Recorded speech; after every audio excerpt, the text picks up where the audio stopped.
long-term relationships don't happen overnight, right? Mm, I mean, they happen over Hmm. time. time. And I Yeah. love what you said, Annie, about you don't need a whole entourage of people following you into restaurants. But just start building relationships. And you know, to me, building strong relationships is about taking care of people. Hmm. I just feel that way. If A you take hundred care of percent. people, there will be some people who don't and don't reciprocate, but there will be some that do. Yeah. Yeah. And One of the most powerful things I've heard in my life, and I believe this with every bit of my soul, is that, and I think it was Maya Angelou who said it, was like, people won't remember what you did for them, but they will always remember how you made them feel.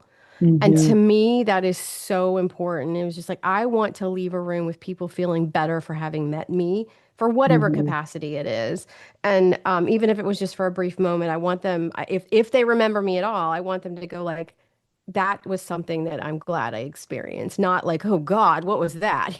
Like it's just, Yeah. so that's important for me. that's awesome. That's awesome. All right, Alex, how important are relationships? Are they important?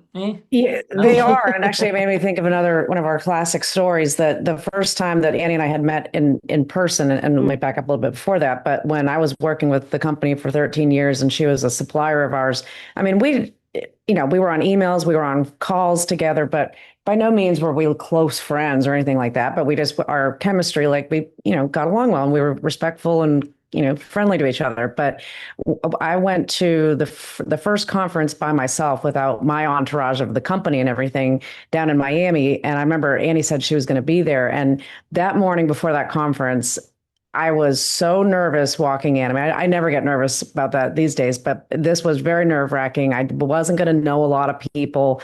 And I'll never forget getting ready in the bathroom that morning and like listening to my hype playlist of like, trying to get like excited about this and not be nervous. But as soon as I got in there, I felt nervous and I saw Annie and I went and I sat down with her and we started talking about our dogs and like things completely unrelated to that conference. But I walked in with such nerves and then seeing her and like absorbing her energy just calmed me down.